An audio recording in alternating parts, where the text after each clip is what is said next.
Bismillahirrahmanirrahim. Assalamualaikum warahmatullahi wabarakatuh. Alhamdulillahirabbil alamin. Allahumma shalli wa sallim ala sayyidina Muhammad wa ala ali sayyidina Muhammad. Amma ba'du. Puji syukur kehadirat Allah Subhanahu wa taala, salawat serta salam tak lupa kita junjungkan kepada hadirat Nabi Muhammad sallallahu alaihi wasallam beserta keluarga, sahabatnya, dan semoga kita termasuk di golongannya yang mendapatkan syafaatnya di yaumil akhir nanti. Anak-anak sekalian, pada pertemuan kali ini kita masuki pertemuan yang keempat, di mana pertemuan keempat ini kita akan membahas tentang aspek akhlak. Ya, namun sebelum itu, mari kita membacakan suratul Fatihah satu kali agar kita diberikan pemahaman dalam pembelajaran kali ini. Ila hadiniya wa likulli niyatin sholihah. Al-Fatihah. A'udzubillahi minasyaitonirrajim. Bismillahirrahmanirrahim. Alhamdulillahirabbil alamin, arrahmanirrahim, maliki yaumiddin. Iyyaka na'budu wa iyyaka nasta'in. Ihdinas siratal mustaqim. Shiratal ladzina an'amta 'alaihim ghairil maghdubi 'alaihim waladdallin. Amin. Oke, anak-anak, hari ini kita akan membahas tentang berani hidup jujur, kemudian berani membela kebenaran atau dikenal dengan istilah syaja'ah. Ya. Namun sebelum itu, Bapak mengucapkan terima kasih kepada anak-anak sekalian yang sudah like, share dan subscribe channel YouTube Bapak. Untuk yang belum, silakan like, share dan subscribe channel YouTube-nya Bapak ya. Oke.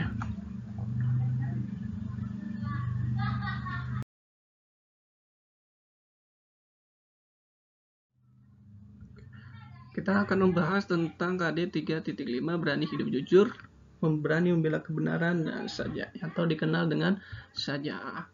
Nah, ini dalam buku yang hijau ini di halaman 18 dan untuk buku Erlangganya di halaman 133. Anak-anak bisa melihat di buku paketnya ya. Ya, selanjutnya kita membahas tentang keseluruhan dari aspek pembelajaran ini. Yang pertama, aspek pengetahuan, yaitu menganalisis makna saja. Jadi kita harus berani membela kebenaran dalam kehidupan sehari-hari. Kita juga akan membahas tentang pengertiannya, kemudian dalilnya, kemudian juga tujuannya apa sih kita harus saja, kemudian faktor-faktor apa yang mempengaruhi orang melakukan sikap saja, kemudian macam-macam dari sifat jujur. Dan terakhir adalah analisanya. Nah, kompetensi yang kedua yaitu kompetensi keterampilan, yakni menyajikan kaitan antara syaja'ah, berani membela kebenaran, dengan upaya mewujudkan kejujuran dalam kehidupan sehari-hari. Nah, di sini kita akan membahas ciri-cirinya serta keterkaitannya bagaimana. Ya. Nah, selanjutnya masuk ke kompetensi spiritual. Di sini adalah kita dituntut atau siswa mampu meyakini bahwa Islam mengharuskan umatnya untuk memiliki sifat syaja'ah, yakni berani membela kebenaran dalam mewujudkan suatu kejujuran. Kita juga akan membahas tentang caranya meyakininya, kemudian sejarahnya seperti apa, kemudian pembuktiannya bagaimana. Yang terakhir adalah kompetensi sosial, yakni menunjukkan sikap syaja'ah. Kita siswa dituntut untuk mampu menunjukkan sikap syaja'ah, berani membela kebenaran dalam kehidupan sehari-harinya. Bagaimana kita mengetahui hal itu? Ya, tentunya kita harus peduli dan perilaku kita seperti apa dalam kehidupan ini ya. Oke. Nah, kemudian yang pertama kita akan membahas kompetensi tentang pengetahuannya, yang itu menganalisis makna syaja'ah. Ya. Kayak pengertiannya. Saja di sini yaitu artinya adalah keberanian dan pelakunya adalah suja atau pemberani. Nah, lawan katanya adalah jubun, lemah hati. Pelakunya disebut jaban, penakut. Ya.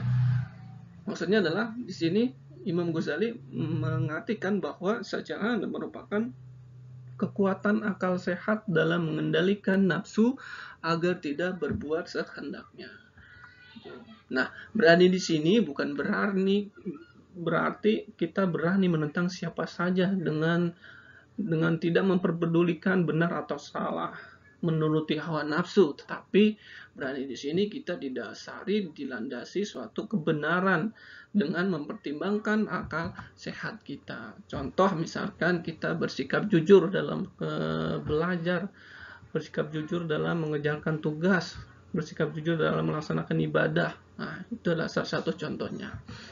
Kemudian contoh yang lain adalah berani menahan hawa nafsu. Jangan seenak-enaknya melakukan sesuatu tanpa dipertimbangkan dampaknya seperti apa. Nah, kemudian contoh yang ketiga adalah berani berkata benar. Kalau memang menurut kita itu suatu kebenaran, kita katakanlah bahwa itu memang benar. Jangan ditutupi kebenaran itu.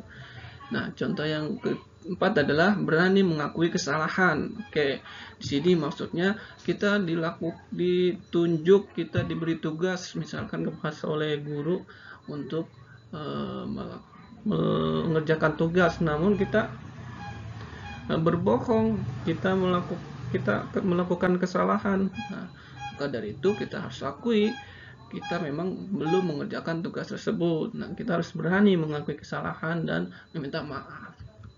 Yang contoh yang lain adalah objektif.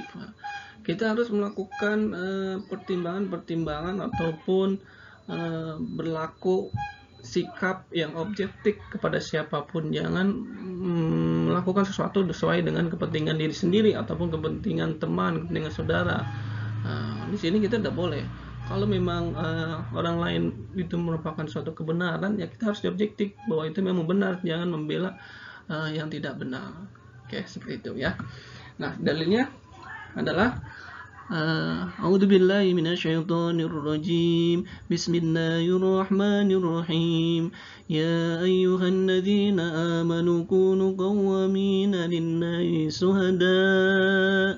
شهداء بالقسط ولا يجرمنكم سنان قوم على ألا تعدلوا اعدلوا وأقرب للتقوى واتقوا الله إن الله خبير بما تعملون. Yang artinya adalah, hai orang-orang yang beriman, hendaklah kamu jadi orang-orang yang selalu menegakkan kebenaran karena Allah, menjadi seorang saksi dengan adil, dan janganlah sekali-kali kebencianmu terhadap sesuatu kaum mendorong kamu untuk berlaku tidak adil. Berlaku adillah kamu, karena adil itu lebih dekat kepada ketakwaan, dan bertakwalah kepada Allah, sesungguhnya Allah Maha mengetahui apa yang kamu kerjakan. Quran Surat Al-Maidah ayat 8. Maksud dari dalil di sini adalah yang pertama, orang beriman itu selalu melakukan pekerjaan dengan jujur, dengan cermat dan ikhlas lillahi ta'ala, tanpa hal-hal apapun, hanya dengan semata-mata karena lillahi ta'ala. Ya. Kemudian maksud di sini juga sebagai orang yang beriman, kita harus mampu bahwa larangan untuk tidak mendorong seseorang untuk tidak berlaku jujur atau berlaku tidak adil. Artinya kita jangan sebagai pendukung orang-orang yang berlaku tidak jujur.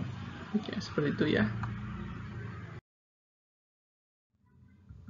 Dan selanjutnya adalah dalil hadisnya. Rasulullah SAW bersabda, "Qulil haqqu walau kanu murran." Katakanlah yang benar walaupun itu pahit.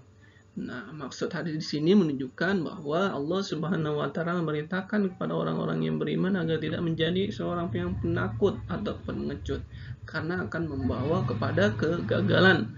Nah, karena tantangan orang beriman adalah memperjuangkan suatu kebenaran meskipun melewati banyak tantangan. Hal ini senada dengan firman Allah Subhanahu wa taala, A'udzu billahi minasyaitonir rajim. Bismillahirrahmanirrahim. Wa la tahinu wa la tahzanu wa antumul a'launa in kuntum mu'minin. Yang artinya adalah, janganlah kamu bersikap lemah dan janganlah pula kamu bersedih hati, padahal kamulah orang-orang yang paling tinggi derajatnya jika kamu orang-orang yang beriman. Quran Surat Al-Imran ayat 139.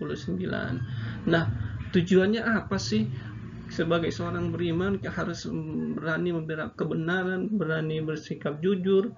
Nah, Itu sesuai dengan sabda Nabi Muhammad SAW bahwa sesungguhnya jujur itu membawa kepada kebaikan, dan kebaikan itu membawa ke surga. Nah, oleh karenanya memiliki sifat syaja'ah atau berani jujur merupakan tanda keislaman seseorang dan kesempurnaan iman seseorang.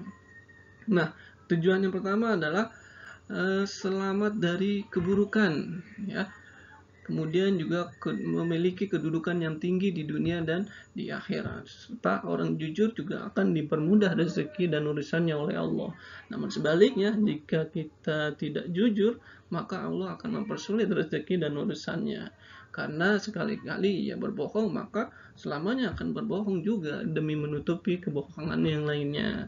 Kemudian tujuan yang terakhir adalah kejujuran akan selalu berbuah kepercayaan. Jujur juga membuat hati kita menjadi tenang. Namun sebaliknya, jika kita tidak jujur akan membuat hati tidak tenang dan menjadi was-was. Contohnya misalkan dalam uang saku, siswa yang tidak jujur kepada orang tuanya dalam hal uang saku atau uang transport nih.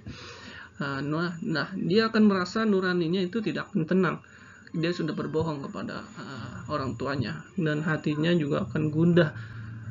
Maka jika hal itu terjadi, jika ketahuan bahwa ternyata anaknya berbohong, maka orang tuanya akan merasa hilang atau runtuh kepercayaan terhadap anaknya. Maka sekali-kali kita tidak boleh melakukan hal itu. Selanjutnya adalah faktor-faktor apa saja sih yang orang yang melakukan sikap saja itu. Yang pertama adalah orang beriman adanya rasa takut kepada Allah Subhanahu wa taala. Nah, faktor lain juga adalah orang yang melakukan sikap saja adalah lebih mencintai kehidupan akhirat daripada kepentingan dunia. Juga tidak pernah ragu, orang saja itu tidak pernah ragu dengan kebenaran. Dan juga ada perasaan tidak takut mati. Orang yang jujur itu nggak perlu takut mati, ya. Kemudian yang macam-macam jujur. Nah, jujur pertama adalah jujur dalam niat dan kehendak. Nah, kita harus jujur nih, niat hati kita mau melakukan kebenaran. Nah, kita harus benar, hati kita harus menunjukkan bahwa itu memang benar. Kita melakukan kebaikan sesuai dengan niat yang baik.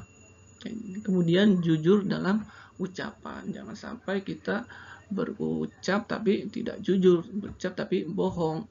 Nah, ketika sudah kita diniatkan, maka yang kedua adalah jujur dalam ucapan. Dan setelah itu jujur dalam perbuatan.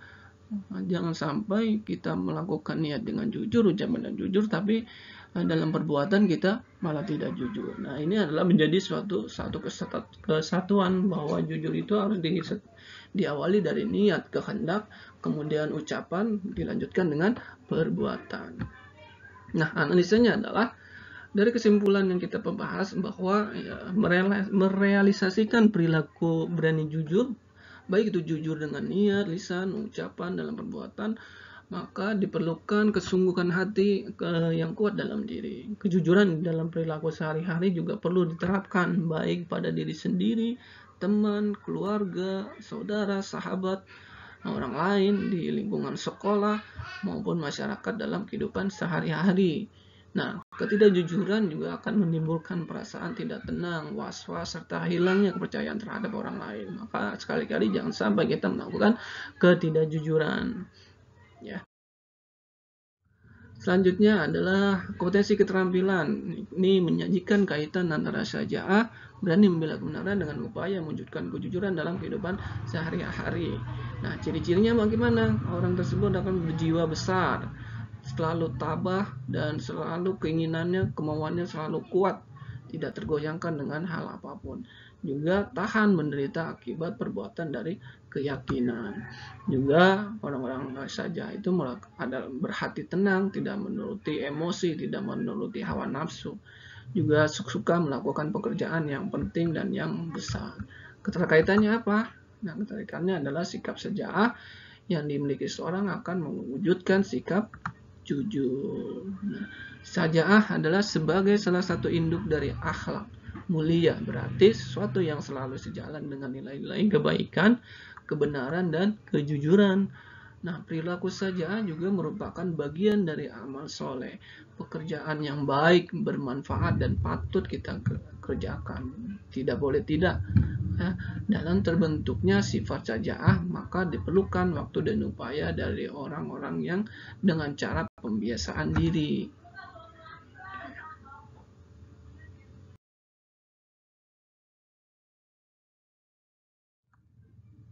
Nah, yang ketiga adalah kompetensi spiritual. Bagaimana meyakini bahwa Islam mengharuskan umatnya untuk memiliki sifat saja'ah. Kemudian juga kompetensi sosialnya adalah siswa dituntut mampu menunjukkan sikap saja'ah dalam mewujudkan kejujuran. Oke. Nah, kedua kompetensi ini kita akan bahas di pertemuan selanjutnya. Nah, karena minggu besok kita sudah masuk ke PTS, maka Bapak himbau kalian bisa belajar dari mulai pertemuan yang pertama hingga pertemuan sekarang. Nah, latihannya soalnya kalian bisa membaca buku paket di setiap babnya. Nah, di buku ini, di buku Kemendikbud 2013 dan buku paket Erlangga. Nah, kalian bisa baca soal-soal yang ada di dua buku ini sebagai latihan soal menghadapi PTS minggu besok ya. Oke. Terima kasih Bapak ucapkan. Namun sebelum itu mari kita tutup dengan pembacaan kafaratul majlis. Subhanakallahumma wa bihamdika asyhadu an la ilaha illa anta astaghfiruka wa atubu ilaik. Terima kasih dan mohon maaf. Bapak akhiri semua minkum wabillahi taufiq wal hidayah. Wassalamualaikum warahmatullahi wabarakatuh.